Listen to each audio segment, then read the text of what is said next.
आता जे वाढतं प्रमाणे सगळं आरोग्य सुधारण्यासाठी शेती आपण तालुक्याला कृषी प्रदर्शनाची गरज होती।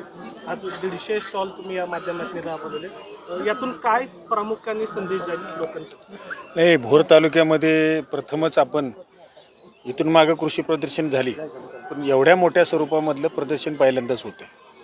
खरं तर भोर तालुका शेतकरी सहकारी खरेदी विक्री संघ यांचे विशेष कौतुकाने मी आभार मानेल, कारण की शेतकऱ्यांसाठी किंवा महिला बचत गट चालवणाऱ्या महिलांसाठी किंवा या तालुक्यामधले अन्य जे शेतकऱ्याची जी काही त्या ठिकाणी पिकं आहेत त्या पिकांना किंवा वेगवेगळ्या प्रॉडक्टना एक व्यासपीठ त्यांनी या निमित्ताने या कार्यक्रमाच्या निमित्ताने उपलब्ध करून दिलेला आहे। खरं तर भोर तालुका शेतकरी सहकारी संघ हा गेल्या अनेक वर्षापासूनचा ह्या तालुक्यामध्ये शेतकऱ्यांची संस्था म्हणून त्या ठिकाणी काम करतोय।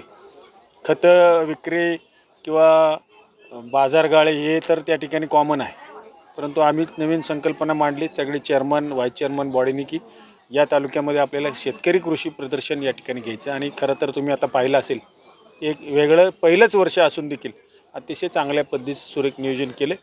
मला त्यांचं कौतुक या निमित्तानं करावं तितकं कमी वाटते। लोकांना काय आव्हान करतात?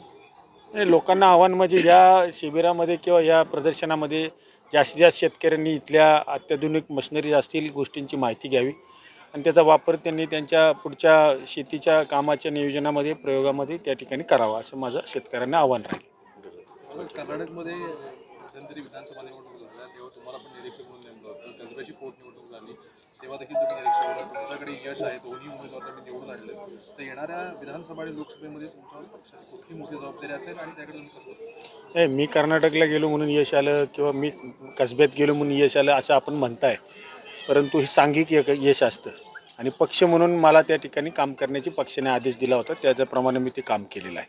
ठीक आहे, प्रयत्न केल्यानंतर यश मिळतंच, बऱ्याच वेळेला निराशेसुद्धा होते, परंतु सलग 2 काम त्या ठिकाणी केल्यानंतर तिथं आपल्याला यश मिळालं हे निश्चितच त्या ठिकाणी कौतुकास्पद आहे।